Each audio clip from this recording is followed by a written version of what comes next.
tous, les entretiens du marquis.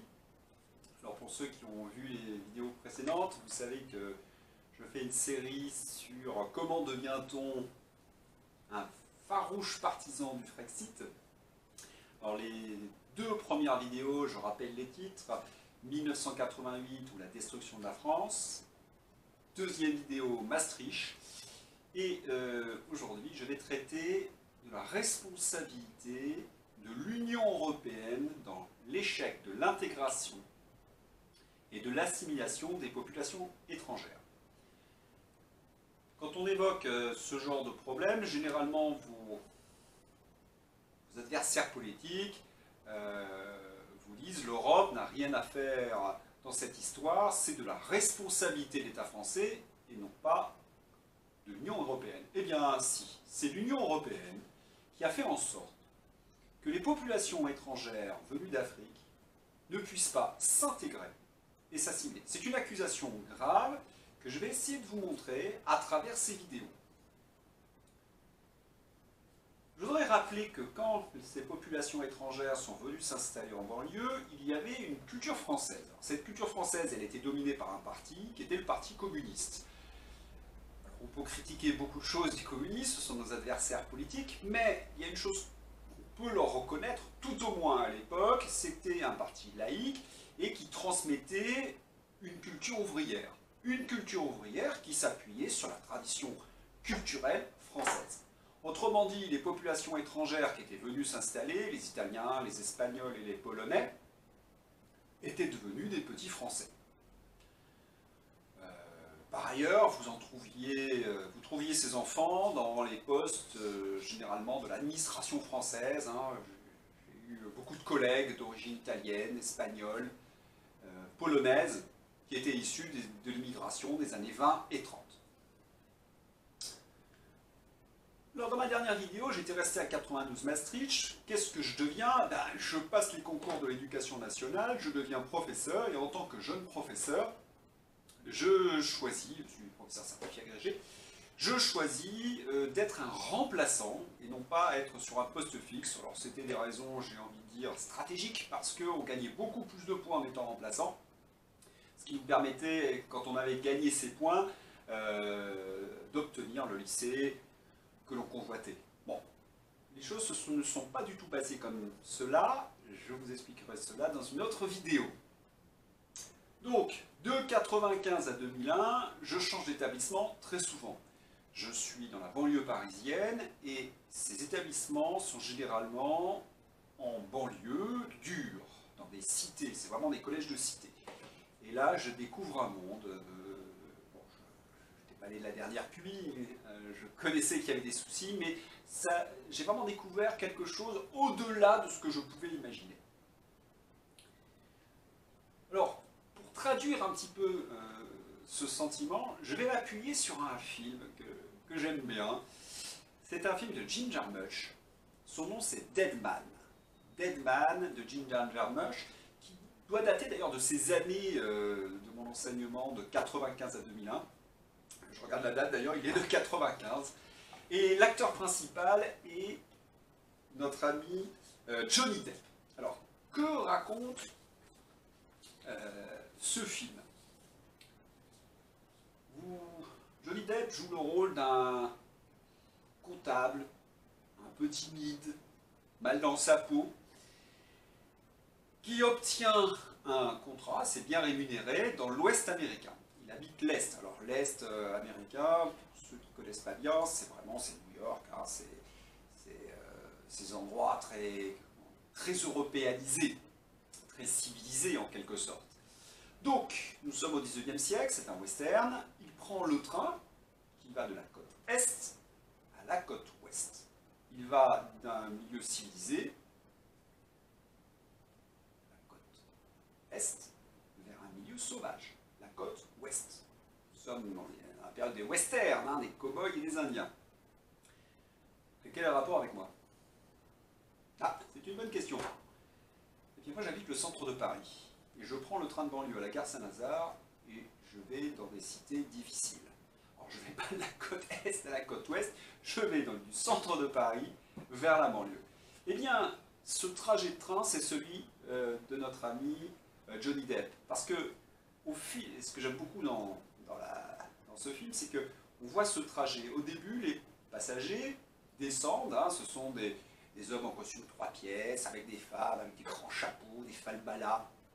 On reconnaît ce monde civilisé occidental, et ils cèdent la place au fur et à mesure du trajet par des gens de milieux sociaux moins privilégiés. Vous avez d'abord les Quakers, les sectes protestantes, leurs habits sont plus rigoureux, moins ostentatoires, puis ils sont remplacés par les cow-boys, et puis le wagon petit à petit se vide. Et à la fin du trajet, il n'y a plus que 1 ou 2 trappeurs, et quand ils descendent dans la dernière station de train, il arrive dans un milieu très hostile, c'est l'Ouest américain, le Far West dans le mauvais sens du terme, dirigé, gouverné par les cow-boys, les femmes sont des prostituées, les escrocs, les ivrognes, on est en enfer.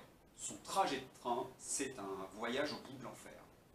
Eh bien, le professeur de banlieue qui prenait le train à la gare Saint-Lazare vivait. C'est-à-dire qu'au fil du voyage, les cadres sortaient de ces trains de banlieue pour aller dans les administrations ou dans les bureaux des grandes sociétés, et entrant dans la grande couronne, dans des cités, il n'y avait plus que les populations déshéritées issues de l'immigration. Et quand vous descendiez à 7h30 du matin dans certaines gares, il n'y avait plus personne dans le train. Vous étiez le seul, ou le seul. Pas toujours. Ceux qui étaient avec vous, c'était vos collègues, tout simplement. Quand il y avait plusieurs personnes qui descendaient, il n'y avait plus que des professeurs. Voilà.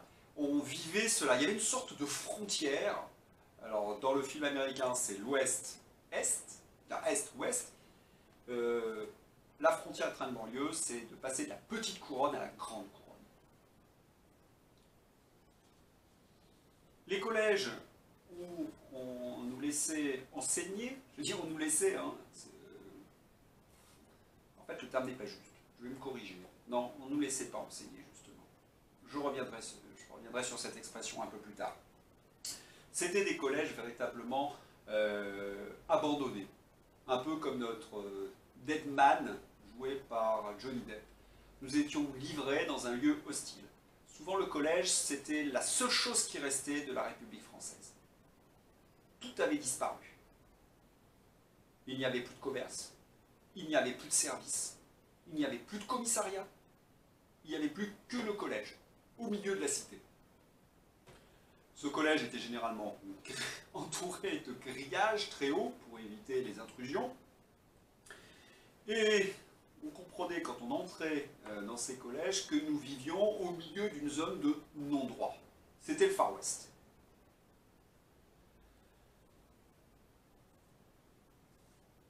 Les règles républicaines donc n'étaient plus appliquées, et quand on essayait de se plaindre à la direction, ils nous disaient « mais vous n'êtes plus là pour enseigner, messieurs les enseignants. Non, non, non, vous n'êtes plus enseignants, vous êtes là pour sociabiliser les élèves. » Alors je voudrais revenir là-dessus. Sociabiliser les élèves.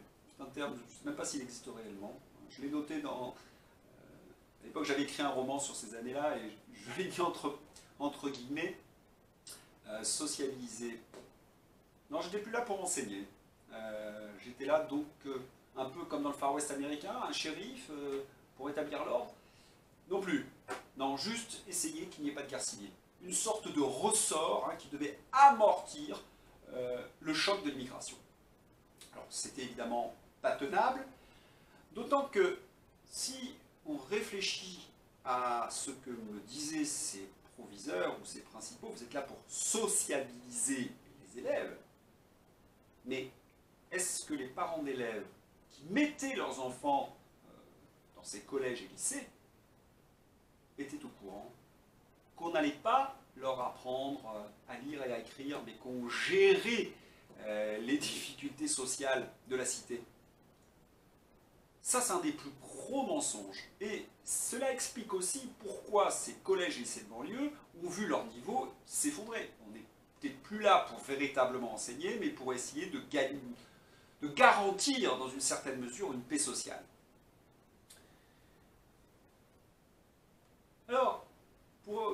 certains me disent, mais c'est très éloigné de...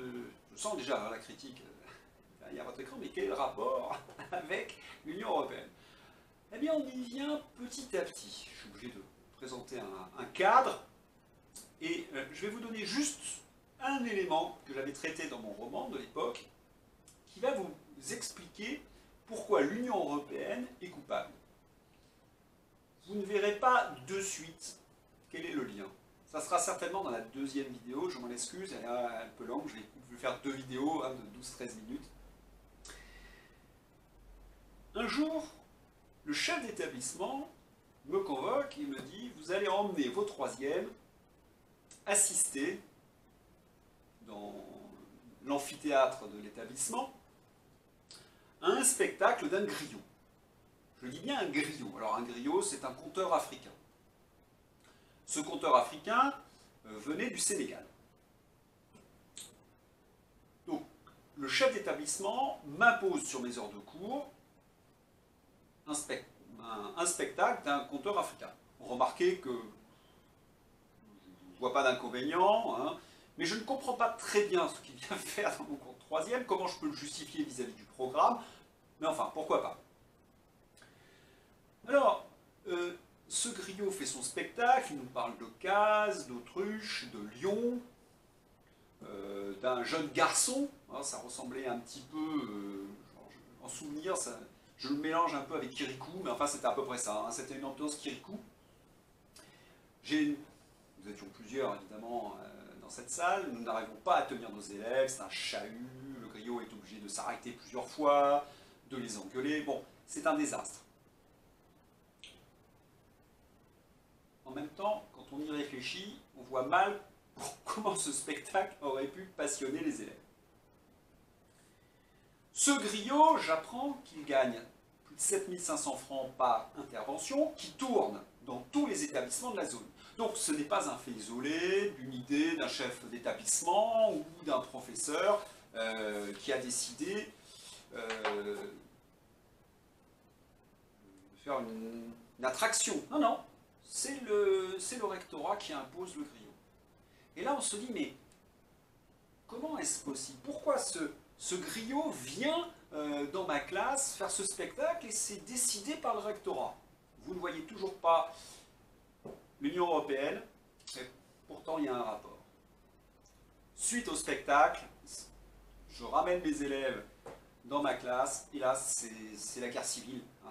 C'est la guerre civile entre les Maghrébins qui se moquent des enfants issus de l'immigration africaine, qui leur dit pique-pendre, je traduirai je préfère pas dire ce qu'ils disaient parce que ce sont des insultes, mais ça ne valait pas mieux que Yabon Badania et Bamboula, c'était des insultes racistes. Les enfants issus de l'immigration africaine se sentent humiliés par l'intervention de ce griot,